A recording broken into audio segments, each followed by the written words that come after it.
Hello everyone, Brett the Comic Novice here, and it's happened. It has arrived. Issue number 800 of Wonder Woman sees the departure of the former duo of Becky Cloonan and Michael W. Conrad off of the book finally. Now, for me personally, just a quick tour of the Wonder Woman title. With the Infinite Universe or Infinite Frontier that occurred, those two, the Cloonan duo, jumped on the book, which to me was an immediate jump off of 2 issues into it. Just not that interested. Not sure if it was the writing or whatnot, but then again, it could have been. Jump back on when she came back to life, and then jump back off shortly after the trial or during the trial of the Amazons because it just seemed like it was an absolute mess. Then, I will tell you, for some reason, my local comic book store, which uses the comic hubs, which I'm really annoyed with, not too liking the app too much because it assigns me stuff that I don't sign up for, but it gave me this DC Universe Lazarus Planet, the Revenge of the Gods, issue number 1. And maybe it's because I had Shazam on my pull list, who knows? But issue number 1, not that bad. And maybe because, and some of the tie-ins that the Cloonan duo did, which was possibly mapped out by G. Willow Wilson, who was a former Wonder Woman writer, pre-Infinite, whatever the last thing was called, did an actually good job of mapping it out and forced them to actually write a good story. Again, just my opinion. Then I picked up issue 799 of Wonder Woman, and because this was supposed to be the penultimate issue to set me up for issue 800 and possibly the jumping on point for Tom King. And I will tell you, 799 started very oddly.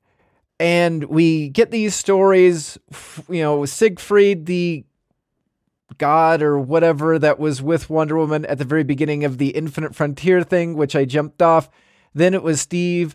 And then we jump from this person to this person. We have, long story short, we find out that Wonder Woman is actually asleep and they're not sure she's going to be able to wake up. That was a cliffhanger for 799. 800 jumps in and it doesn't seem like it's that big of a deal near the very end. It was like, oh, well, she was, hypnotized or she was going through some sort of ceremony, but it was okay. We were pretty sure she'd wake up, which again lessened the entirety of the whole issue 799. And perhaps it paints a picture of the possible setting up of Wonder Woman, creating her own daughter, Trinity, which it looks like Wonder Woman issue number 1 that comes out in September is going to be all about Wonder Woman's daughter. So Tom King is on the book and is writing the Wonder Woman daughter that we never knew we knew about.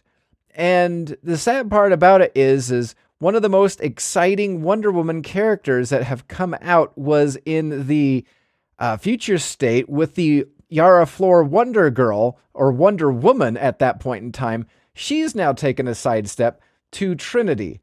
So it's kind of the Wonder Woman titles is kind of up and down a mess, but I will tell you, for me personally, there's a lot of intrigue because within the daughter Trinity, we have the setup of Batman, Jonathan Kent, Batman, Damian Wayans, Superman, Jonathan Kent, and Trinity, Elizabeth Prince, which is the Wonder Woman's daughter. So we have the Trinity's children as a Trinity going into issue number 1 of whenever it comes out, September 2023. It's, to me, it's more intriguing for me personally to read this than issue 800 of Flash with Cy Spurrier. I read that introduction to Cy Spurrier's run. I went to my local comic book store and I immediately dropped the Flash from my pull list.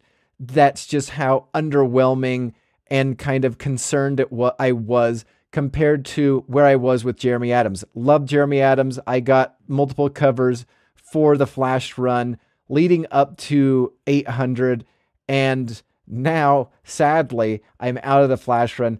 I'm interested to see what Tom King does with Trinity, with possibly the future Trinity. That would be, I'm liking the voice for Damian Wayne. I'm kind of skeptical about what they're going to do with Jonathan Kent with this iteration, and what, I guess you could say Diana Prince, the actual Wonder Woman, actually will play a part within the Wonder Woman comic. So it's going to be kind of interesting to see. I don't know. What are your thoughts about Wonder Woman 800? Like, subscribe, whatever down below. Yeah. Thanks again. And until next time, I will see you in the dollar section. Anyway, thanks for watching. Bye.